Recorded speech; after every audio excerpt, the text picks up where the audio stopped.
Whenever Bachmann makes a new announcement, there's often a number of unenthusiastic comments. Time to see how many buses get released. The prices are just off the scale. Regrettably, another announcement that does not whet my appetite. Not a good range to start the year off. Very disappointed. My card will stay in my pocket again. Why another new Class 66? It wouldn't be another Bachmann announcement without more bloody buses. And many, many more. There are some positive comments too, of course, but personally, I find myself agreeing with a lot of the criticism. It is difficult to get excited by Bachmann's new announcements these days. I don't look forward to them anymore because mainly they're just made up of old models coming back at new higher prices, and when they do announce something new, a lot of the time it's already being done by another manufacturer. So today I'm asking the question, what's wrong with Bachmann Branchline?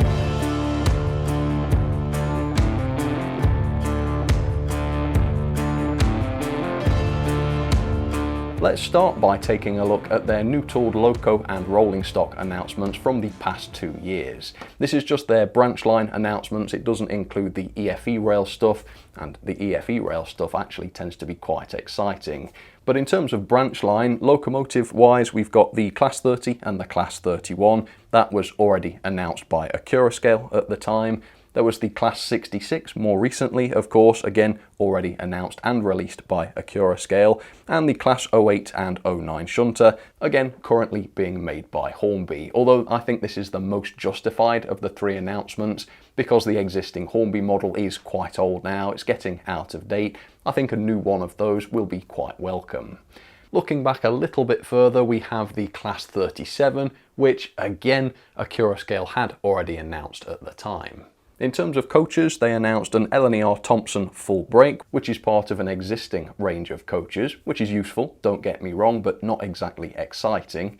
Then there was 2 new bullied coaches, again part of an existing range of coaches, new BR Mark 1 coaches, once again in addition to the existing lineup. So these coaches were all new coaches, but they were all kind of additions to existing ranges, which like I say is great, but it doesn't turn many heads. The new range of LNWR coaches are entirely new and they do look absolutely fantastic. And as a matter of fact, I actually was quite excited by these coaches until I saw that they would cost up to £109.95 each and they don't even come with lights or passengers. So the excitement died pretty quickly at the prospect of paying nearly £500 for a rake of just 5 pretty, but apparently very basic coaches. Compare this with Rapido's LNWR Evolution coaches, which cost a whopping £40 less on RRP, and they do come with lights. Bachmann are getting absolutely annihilated here. Now, of course, the Evolution coaches are generic coaches and the Bachmann coaches are specific and therefore more niche and pricey, but ask yourself who's going to sell more coaches?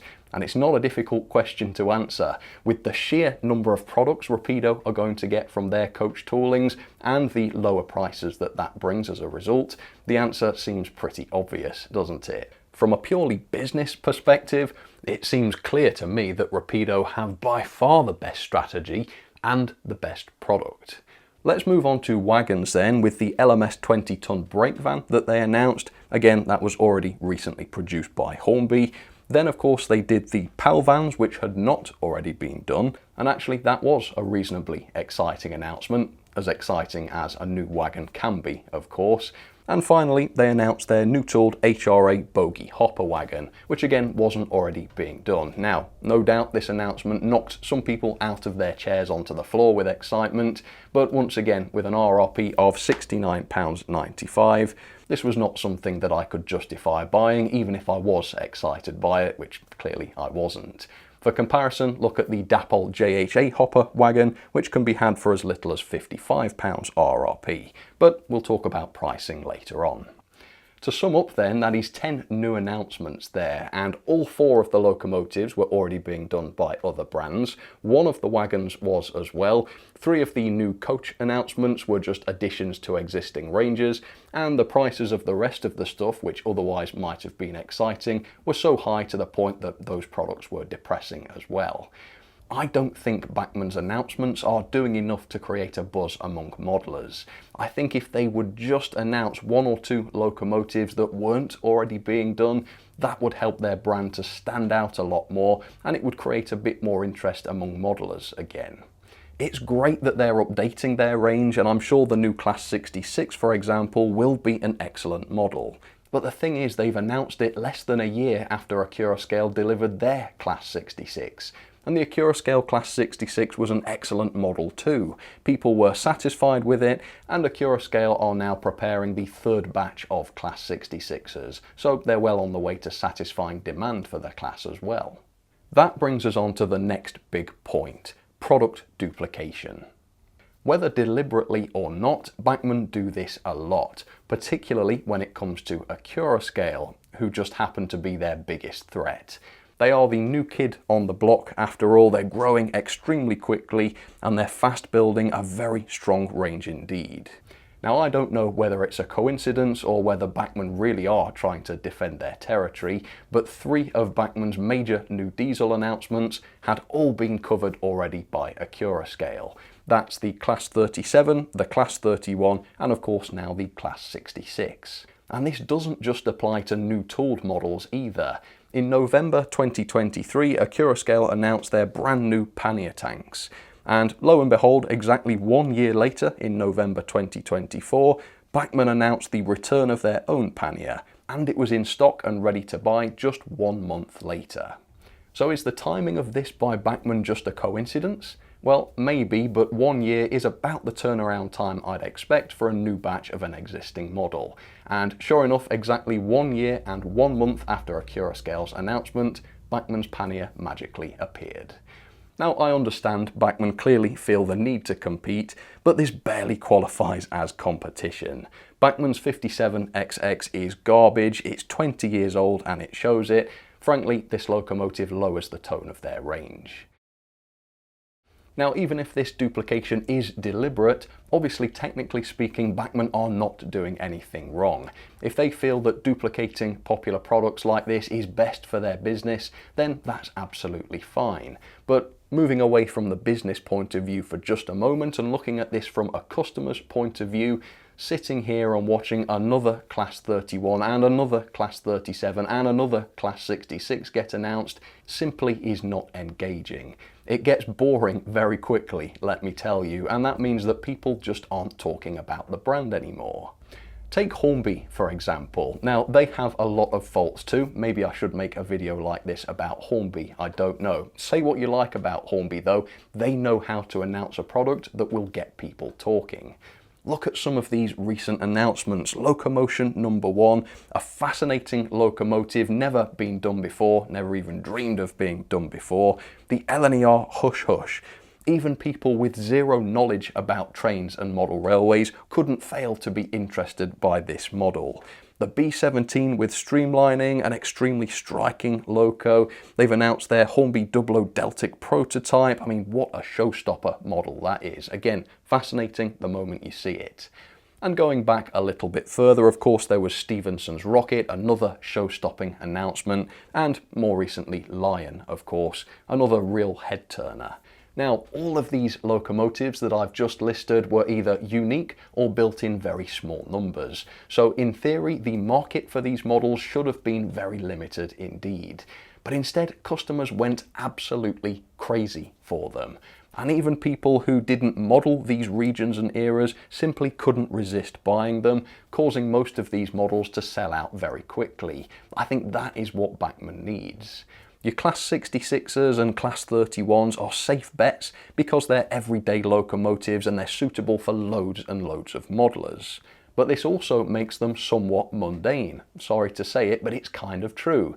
And it also makes them prime targets for other manufacturers, and that's exactly what we've seen. Accurascale. I've asked them on several occasions what they're going to produce in the future, and I've never received a straight answer from them. But on more than one occasion and from 2 different members of staff, whenever I've asked them about what they're producing in the future, I've always had the same answer. We're doing everything. They wouldn't elaborate or tell me any more than that, just we're doing everything, and that was it. They mean business, and you can guarantee that over the next handful of years, Accurascale are going to be checking off every single staple British locomotive there is. And if Bachmann are planning to do the same thing, just at a much slower speed, they're in for a rough ride, because Accurascale keep beating them on price by a considerable margin. Not exactly appealing to customers, is it, when Bachmann comes along 1 year later and announces the same locomotive with similar features but at a much higher price? Is that how people do business these days? Does that work? I'm no expert, but I shouldn't think so.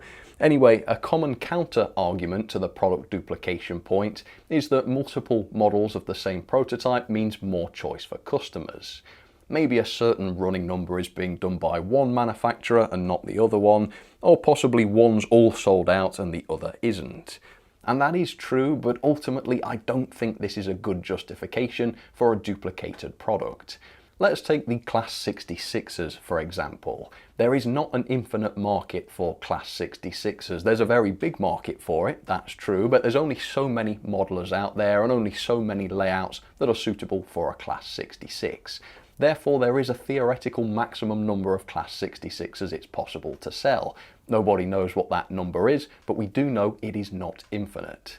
So what happened when all of Accurascale's Class 66s sold out? Well, that told Accurascale there's demand for this model, and they announced a second batch. And now they're preparing a third batch because the second batch has done pretty well too.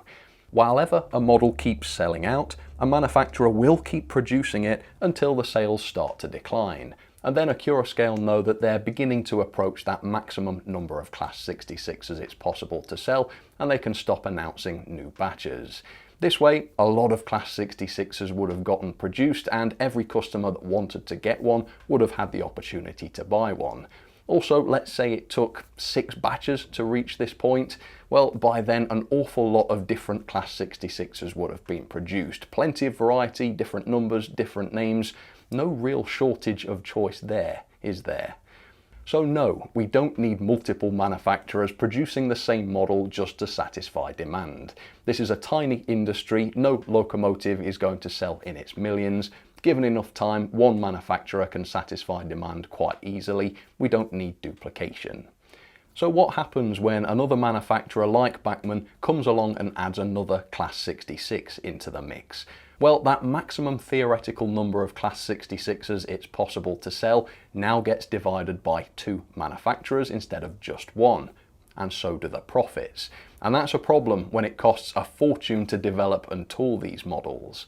So with finite demand for them and a market now split in 2 with the profits split in 2 as well, both manufacturers effectively lose out. This may not be true though if there's a problem with a model. So let's say it turns out one model is flawed, possibly there are quality problems in the production which leads to dissatisfied customers. So in that case, another manufacturer might find success by duplicating a product. So let's apply this to the Class 66 situation. There will be a small number of people that hate Accurascale and have vowed never to buy an Accurascale locomotive as long as they live. There will be some people who were disillusioned by the Hatton's Class 66. Maybe they had a bad experience with it and they don't want another one of those, even if it has been improved. So yes, Bachmann's Class 66 announcement will have attracted some new customers, but as far as I know, the Accurascale Class 66 was well received, so there aren't hordes of dissatisfied customers looking for another new Class 66. And consider this is a killer point. It might be that too much product duplication will eventually drive prices up for us, the customers. Lower prices are only possible due to the economies of scale. And if a manufacturer can't sell as many models because they're sharing the market with another manufacturer, well, the prices are going to go up. I think a lot of people that defend product duplication seem to forget this. So I think if Bachmann took a few more risks once in a while, if they thought outside the box a bit more with their new announcements, possibly announcing a few more unexpected locomotives, then they could reduce their chance of having to share a locomotives market with another manufacturer. Surely that would be desirable. Going back to the point about a general lack of enthusiasm for the Bachmann Branchline brand, I think a key problem lies within the announcement videos themselves.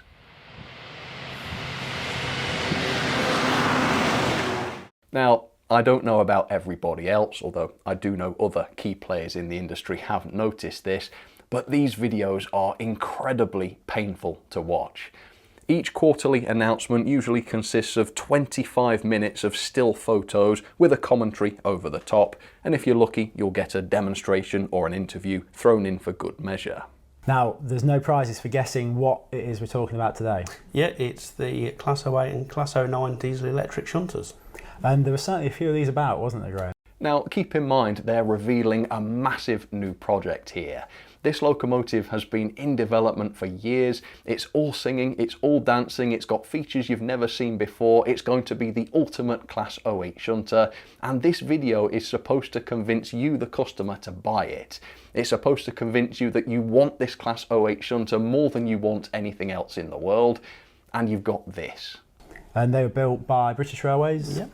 Back in the 1950s, sort of 52 to 62, with the 09s, there was over 1,000 in total. Yeah, so overall it was BR's most numerous diesel class. It was, yes. And some might say it was successful. Highly successful. We certainly see these around still on the main line and in preservation as well. Very numerous. Yeah, there's, I imagine, hundreds still in use somewhere or other. Now, right off the bat, I do sympathise with anybody who's got to get in front of a camera to promote a product. It's a very difficult thing to do. It's scary as well, especially if you're not an extrovert, but you're still expected to get in front of a camera and somehow sell a product to customers. Customers who, let's be honest, in this industry can be extremely critical. So this is not a personal attack on Richard or any of the other Bachmann team. The fact that they're here on camera and they're doing their best is fantastic, and I do take my hat off to them. But the sad reality is that these videos come across as very low energy. There's no visible emotion or enthusiasm in the presenters, and as a result, viewers don't come away from these videos feeling excited, which is a problem. Again, this is not Richard or anybody else's fault that appears in these videos. It's management's fault, if anything, for putting them in this position. And of course, some people can feel excited and enthusiastic about something without showing it outwardly. You don't have to be kicking and screaming and shouting to be excited about something. But these videos are supposed to motivate customers. They have to be high energy. They have to be engaging and dynamic, and unfortunately, a lot of the time they do just fall flat. So let's try and be constructive then. What can the Bachmann team do to fix this? And this is hard. It is really, really hard. And I can say this as someone who's been crap at making videos for many, many years. I was terrible at it long before I started Sam's Trains, and arguably long after Sam's Trains as well. And I'll tell you a secret, I am a terrible presenter. I really struggle to string a sentence together on camera. I feel stupid, it sounds dumb. It's taken me a lot of years to get to the point where I can sit here on camera and talk properly without it sounding daft. And even today, I have to take multiple takes to get things right. And do you know what? When there's pressure to perform, like there clearly is with these Bachmann videos, that makes it 10 times worse. You can practice and be absolutely fine, and this happens to me, but when I'm looking down the face of the camera, I go to pieces. It's 10 times worse, it's horribly frustrating, and arguably terrifying. And so the trick is you have to make videos based on your ability. I never set out to try and film a 10-minute video in one take without any editing, because it's just not going to work.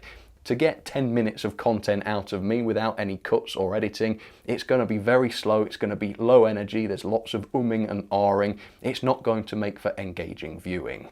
So the trick is not to be a good presenter, it's to pretend you're a good presenter. Fake it till you make it. And if it goes wrong, it doesn't matter, it's not a live broadcast, you can retake, you can edit it, you can do it again, and nobody will know about it. Do you think this video has been done in one take without any cuts?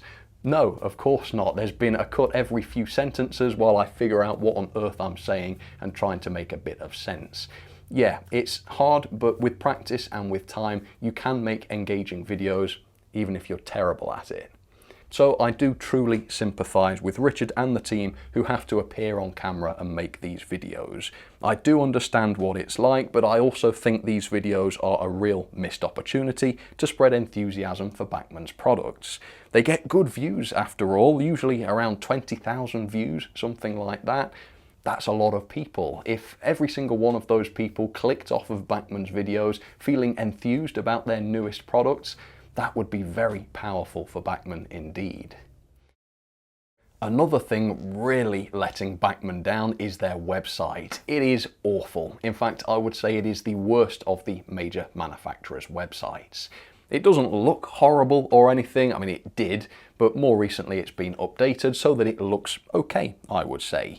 It's not quite as appealing as Hornby's website, shall we say, which I think is the best looking of the manufacturers' websites, by the way. But then again, Bachmann are trying to target a very different audience.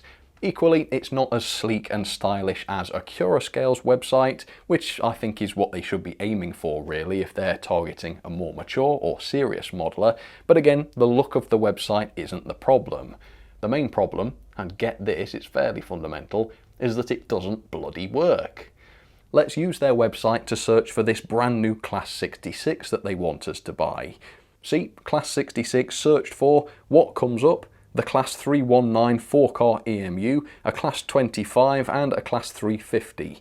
Scrolling down, loads and loads of products, but no Class 66. Look, there's over 15 pages of results here, 589 results, and somewhere lost in there are the Class 66s, but they're not in sight. Let's try another flagship product. Let's try searching for the 08 shunter. So I type 08 shunter into Bachmann's website, I get buildings. Let's try the BR Class 08 instead to try and use a different term. We get the same result. Again, no Class 08 shunter. Now, these products are listed on Bachmann's website. They are there somewhere, and here's what you have to do if you want to find them. I go to Rails of Sheffield because, you know, their website actually works. I search for the Class 08 here, I immediately find it. I click onto that page, I copy the product code, paste that into Bachmann's website, and there they are at last, 08 shunters. So they are there on Bachmann's website, it's just their search function is utterly garbage and unusable. How can that be in this day and age? Bachmann have customers heading to their website to see what's on offer, and no matter what they search, all they can find is a sodding Class 319 4-car EMU. And this makes me utterly furious. I'll be nice about the frankly boring model announcements, I'll be nice about the badly produced videos, but a totally unusable and dysfunctional website in 2025 is utterly embarrassing and unacceptable. Let's try a different approach. Let's go to products instead, Branchline 00, diesel locomotives, and let's try searching for the Class 08 under diesel locomotives. What do we get? The Class 25. Well, I guess we finally found the Class 25 then, but the brand new showstopper 08, nowhere to be found. Fuming. Now, if you're noticing a bit of pent-up anger within me, you're absolutely right to do so, because I've been making Sam's Trains videos now for over 10 years, and I have to go through this sodding process every time I want to find a Bachmann product on their own freaking website. And I'm doing this for a living, right? But what about people that are supposed to be doing this for fun? Are they going to spend all day wrestling with a crap website that doesn't work? I can guarantee you no they won't. They're going to go elsewhere. If you search for a Class 66 on a Curoscale's website, it's a modern miracle. We actually get Class 66s and their accessories immediately. A Curoscale's website works. Let's search for a Class 66 on Hornby's website. Oh, my goodness me, 2 for 2. We've got Class 66s here as well. Well, Hornby produces Class 66s then. Are Bachmann making a Class 66? Well, not according to their website, no. How can everybody except Bachmann have a functioning website? Talk about shooting yourself in the foot.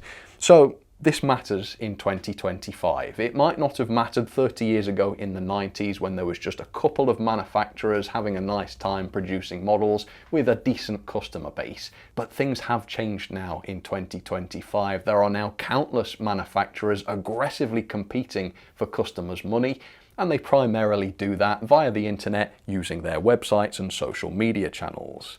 It's actually quite amazing that Bachmann are still here at all, given the horrible and broken way they deliver content to their customers. I think it needs fixing, and very, very urgently.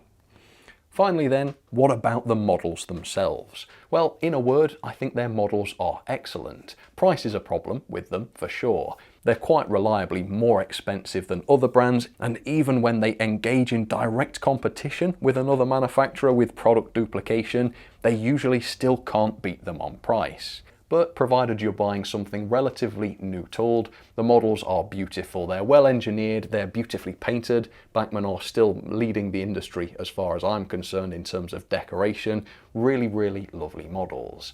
But because they only release a handful of new-tooled models every year at best, their announcements are bulked out by much older models that Bachmann keep dragging back into production, often without updating them and forever increasing prices. Take the 8750 pannier tank that they released last year. That model has been in Bachmann's range for at least 20 years, and parts of the body tooling I believe date back to the mainline tooling from the 1980s. And yet, customers are still expected to pay up to £125 for this model. Now, I like seeing older models brought back into production. They often have loads of charm, they're often more robust than more modern and more detailed locos, and provided they are priced correctly, they can serve as an excellent cost-effective way to get into this hobby. But with Bachmann, they're very rarely priced correctly. Take their V3 tank as another example. The body tooling for this model dates back to 1991. That's almost 35 years. And they're charging up to £169.95 for it. It's just getting ridiculous. It's priced as though it's a modern loco with state-of-the-art details and features, which it just doesn't have. I don't know who they're fooling with stuff like this. So not only are models like this a rip-off, they don't even serve their purpose as affordable entry-level locos because they're too damn expensive. Similarly, as useful as older models can be, they don't produce a lot of buzz when they're announced because people have seen them before. I usually just skim through Bachmann's new announcements. I see that it's a load of old models that I've already covered, already reviewed, and they've not really updated them in many cases, and I just click off, I'll wait for the next quarter. Old models can be exciting, of course, if they're brought back in exciting new liveries, but on many occasions these more exciting liveries are locked away behind a paywall as Bachmann Collectors Club exclusive models, and they're not even available to the general public. Again, not very appealing to the masses. So in summary, I think Bachmann do a lot of things right. They do maintain good availability of their catalogue of models, and their new tooled models are absolutely excellent. Plus, the build quality is among the best in the industry. But there's also a lot that ruins the experience for Bachmann customers, whether that's the high prices, whether it's the insistence on repeated product duplication, whether it's the totally broken website, or the low-energy promotional videos that put you to sleep instead of inspiring you to make a new purchase. So what do you think about Bachmann Branchline these days? Are they doing enough to maintain your interest, or do their announcements just bore you these days?